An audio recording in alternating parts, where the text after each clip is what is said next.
2026 से पहले कुछ ऐसे योग संयोग शुक्र बनाने जा रहे हैं जिससे आपके जीवन के जो दुख हैं वो दूर होने वाले हैं और पैसा भी आने वाला है। परंतु कौन से दुख दूर होंगे और कहां से पैसा आएगा, क्यों आएगा, ऐसी कौन सी गृहस्थी बनने जा रही है, ये सभी कुछ हम जानेंगे। प्रिय दर्शकों, इसमें एक बड़ी ही महत्वपूर्ण बात है। एक ऐसा काम है जो कि आपको करना होगा जिससे शुक्र के पूरी तरह आपको फल मिल सकेंगे। शुक्र आपको जो जीवन में दुख है उसे दूर कर सकेंगे। प्रिय दर्शकों, यदि आपकी कुंभ राशि है या आपकी कुंभ लग्न है, यह वीडियो आपके लिए है। कुंभ राशि आपकी है, लग्न कोई दूसरी हो, या कुंभ लग्न है और राशि कोई दूसरी हो, ये वीडियो आप देख सकते हैं। यदि चंद्र राशि या लग्न राशि दोनों ना पता हो तो इसे आप नाम राशि से देख सकते हैं। तो आइए जानते हैं कि वो कौन सी गृहस्थिति है जिससे जीवन में बहुत कुछ बदलेगा। और कहा जाए कि अब 2025 जाने वाला है और 2026 आने वाला है, परंतु ये अंतिम अवसर है जिस समय बहुत कुछ किया जा सकता है। 20 दिसंबर 2025 को शुक्र का एक बहुत महत्वपूर्ण परिवर्तन होने जा रहा है, वो है धनु राशि में गोचर काल। तो 21 दिसंबर से क्या प्रभाव देखने को मिलेगा, और ये गोचर काल जो है तो 13 जनवरी तक रहेगा। 13 जनवरी तक शुक्र देवगुरु बृहस्पति की बहुत ही प्रिय राशि मूल त्रिकोण राशि धनु पर गोचर करेंगे। यह गोचर काल मात्र इसलिए श्रेष्ठ नहीं कि ये धनु पर होने जा रहा है, और भी कई कारण है। वैसे तो देखा जाए तो शुक्र का धनु राशि में गोचर करना एक दृष्टिकोण से अच्छा नहीं है, परंतु कई सारे कारण हैं जिनकी वजह से गोचर काल बहुत महत्वपूर्ण हो जाता है। आइए जानते हैं कि वो कौन से कारण है, कौन सी गृहस्थिति है। क्योंकि आप जानते ही होंगे कि वर्तमान में देवगुरु बृहस्पति मिथुन में है, और जब शुक्र धनु में गोचर करेंगे तो देवगुरु बृहस्पति मिथुन से सीधे सप्तम दृष्टि धनु पर डालेंगे। और जब ये स्वयं के सबसे प्रिय राशि को देख रहे होंगे तो जरा विचार करिए कि देवगुरु बृहस्पति की जो दृष्टि है उसे अमृतमयी माना गया है, जहां भी पड़ जाए कल्याण करती है। और जब सबसे प्रिय राशि पर डाल रहे हैं दृष्टि तो स्वाभाविक रूप से कल्याणदायक और भी ज्यादा हो जाएगी। इसलिए ये गोचर काल शुक्र के ऊपर दृष्टि है गुरु की, इसलिए बहुत महत्वपूर्ण, जो कि केतु और शनि की भी दृष्टि है, परंतु ये मित्रवत है, इसलिए बहुत चिंता की आवश्यकता नहीं है। इसके अलावा यहां पर कुछ योग संयोग भी बनने वाले हैं, इन्हें बहुत ध्यान से सुनिएगा, समझिएगा। प्रिय दर्शकों, शुक्र तो 20 दिसंबर को आएंगे धनु पर उससे पहले ही मंगल गोचर करना शुरू कर चुके हैं और सूर्य भी गोचर कर रहे हैं। और आने वाले समय में 29 दिसंबर को ग्रहों के युवराज बुध भी अब गोचर करने वाले हैं धनु राशि पर। तो ये कई सारे योग ग्रह हैं, लगभग 4 ग्रह हैं, और बीच में चंद्रमा भी आएंगे।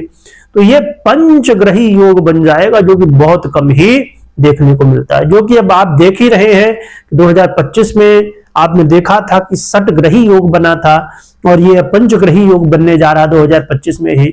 तो 2025 से लेके आने वाले समय में 8 वर्षों में ऐसे ऐसे ग्रह योग बनने वाले हैं जो कि बड़े विचित्र होंगे, और ऐसे योग जो कि अक्सर देखने को नहीं मिलते।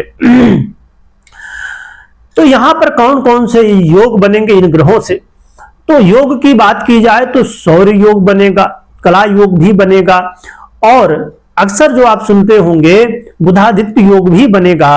और एक महत्वपूर्ण योग जिसके बनने से बहुत कुछ प्रभाव आपके जीवन में बदलेगा, वो है लक्ष्मी नारायण योग।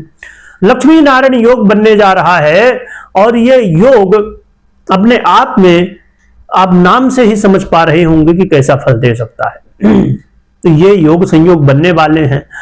और एक और महत्वपूर्ण बात आपके लिए, यानी खासकर कुंभ वालों के लिए है, वो है कि शुक्र वो ग्रह हैं जो कि आपके सुख भाव का भी आधिपत्य रखते हैं और आपके भाग्य भाव का भी आधिपत्य रखते हैं। ये बड़ी महत्वपूर्ण स्थिति है। और गोचर भी बहुत अच्छी जगह होने जा रहा है, वो है एकादश भाव। जरा विचार करिए कि जो ग्रह सुखेश भी है और वो भी शुक्र और भाग्येश भी है, और गोचर काल कहां पर होने वाला है, वो है धनु राशि, ये आपके एकादश भाव में धनु राशि में गोचर करते हुए। यदि आप ज्योतिष को थोड़ा भी समझते हैं तो आप समझ पा रहे होंगे कि ये योग संयोग कितना महत्वपूर्ण है। चलिए जानते हैं कि क्या प्रभाव शुक्र देने वाले हैं। प्रिय दर्शकों, मैं सबसे पहले कहना चाहूंगा कि मोटे रूप में आप ये समझ लीजिए कि भाग्य का उदय होने जा रहा है, और जब भाग्य का उदय होता है तो जीवन से दुख दूर होते हैं और सुख का आगमन होता है स्वाभाविक रूप से। शुक्र का यह गोचर काल हर एक वो इच्छा आपकी पूरी करेगा जो आप चाह रहे थे। हो सकता है कि 2025 जब शुरू हुआ था तो आपने कई सारी चीजों को सोचा होगा कि हम ऐसा करेंगे 2025 में, हम ऐसा करेंगे 2025 में, हम ये बनाएंगे, ये करेंगे। तो हो सकता है कुछ चीजें पूरी हुई हो, कुछ अधूरी रह गई हो अभी तक। तो यदि कुछ अधूरा रह गया है तो उसको करने के लिए बहुत अच्छा मौका है, आपको प्रयास करना चाहिए। तो शुक्र का यह गोचर काल आपके जीवन के कई सारे कामों को बनाने वाला है और जो आपने थंबनेल में पढ़ा था वो भी करने वाले हैं, जो है कि धन लाभ। एकादश भाव वही भाव है जिसकी हम चर्चा कर रहे हैं, आय की। आय भाव है, इच्छा का भाव है, तो यहां आपकी इच्छित आय भी होने वाली है। हो सकता है आप चाह रहे हो कि मेरी सैलरी बढ़ जाए, हो सकता है कि आप व्यापार कर रहे हो, चाह रहे हो कि व्यापार में वृद्धि हो जिससे धन लाभ हो जाए, या जो भी करते हैं आप, तो धन लाभ की स्थिति बनने वाली है। साथ में ऐसे लोगों से मुलाकात होगी, आपके संपर्क बनेंगे जो आपसे पद में, आपसे ज्ञान में, हर एक तरह आपसे श्रेष्ठ होंगे। ऐसे लोगों से, आपसे श्रेष्ठ लोगों से संपर्क होंगे और उनसे जुड़ के आपको लाभ होंगे। तो ये भी बहुत अच्छी स्थिति बनने जा रही है। और इसके अलावा जो लव पार्टनर हैं, तो समझिए कि यदि ब्रेकअप हो रहा था तो पैचअप हो सकता है। हो सकता है कि ब्रेकअप हो गया हो तो पैचअप की स्थिति बनने जा रही है। तो लव लाइफ के लिए भी ये समय गोल्डन टाइम हो सकता है। जो लोग इन्वेस्ट करते हैं, तो इन्वेस्टमेंट यदि आप करते हैं तो आपको यहां पर लाभ हो सकता है, परंतु इन्वेस्टमेंट बहुत बड़ा निर्णय होता है, तो आपको बहुत सोच समझ के ही किसी जानकार व्यक्ति की सलाह लेने के बाद ही करना चाहिए। शुक्र का यह गोचर काल आपके जीवन में सुखों में वृद्धि हो सकता है। आप घर लेना चाहते हो, लग्जरी घर लेना चाहते हो, लग्जरी कार लेना चाहते हो, या अन्य लग्जरी चीजें लेना चाहते हो, या आपको ट्रेवल करने का मन हो, घूमने भागने का मन हो, तो समझिए कि ये रास्ते खुल रहे हैं।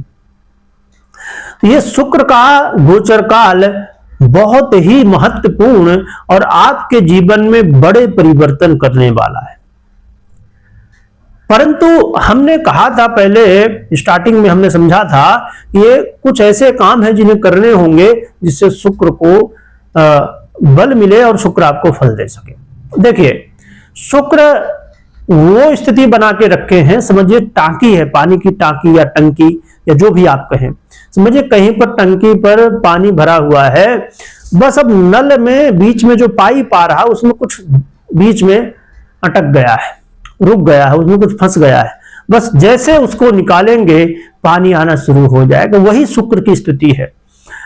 शुक्र फल तो सब देने के लिए तैयार है, बिल्कुल समझिए कि बस नल खोलेंगे कि पानी निकल आएगा, परंतु शुक्र को जरूरत है बल की, क्योंकि शुक्र है अस्त, सूर्य के साथ गोचर कर रहे हैं, इसलिए अस्त हो गए। तो अब वो चाह के भी आपको फल तभी दे पाएंगे जब शुक्र को बल दिया जाए।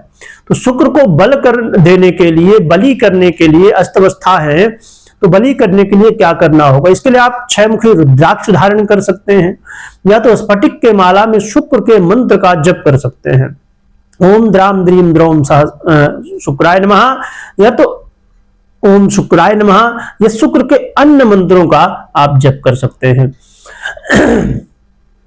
इसके अलावा आप कोशिश करिए कि जहां भी आपके घर में, ऑफिस में, हर जगह साफ सफाई रखिए, क्योंकि शुक्र को साफ सफाई बहुत पसंद है। इसके अलावा आप परफ्यूम का यूज करिए, और वस्त्रों में जब भी मौका मिले शुक्रवार को या अन्य दिनों में, तो आप सफेद वस्त्र धारण करें। इससे शुक्र बली होते हैं, शुक्र को बल मिलता है। हाँ, अब जो माताएं बहनें हैं तो वो सफेद नहीं धारण करेंगे, तो ऐसे वस्त्र धारण कर सकती हैं जिसमें और भी कलर हो और सफेद कलर भी हो, तो इससे शुक्र को बल मिलता है। तो ये सभी उपाय कर सकते हैं। और आपके घर में जो महिला हो जिनका आप आशीर्वाद ले सकते हो, तो उनका आशीर्वाद लीजिए। जो महिलाएं हो पुरुष का सम्मान करें, आपसे जो बड़ी महिलाएं हैं उनका सम्मान करें, आशीर्वाद लें, तो इससे शुक्र बली होते हैं। तो प्रिय दर्शकों, ये सभी उपाय आप कर सकते हैं, या जो भी आपको लगे ये उपाय कर सकते हैं। रही बात की रुद्राक्ष हो, माला हो, तो ये सही होना चाहिए। तो आपको इस वीडियो को डिस्क्रिप्शन में लिंक मिल जाएगी, आप वहां से चेकआउट कर सकते हैं, देख सकते हैं। आप अपने हिसाब से रत्न हो या रुद्राक्ष हो, आप देख सकते हैं। जरूर चेक करिए कि कुंडली में कैसे हैं शुक्र, क्योंकि शुक्र बली होंगे कुंडली में तो आपको ये सभी फल मिलेंगे। यदि कमजोर हुए, पीड़ित हुए, तो फिर भैया समस्या उन्हें बली करना होगा।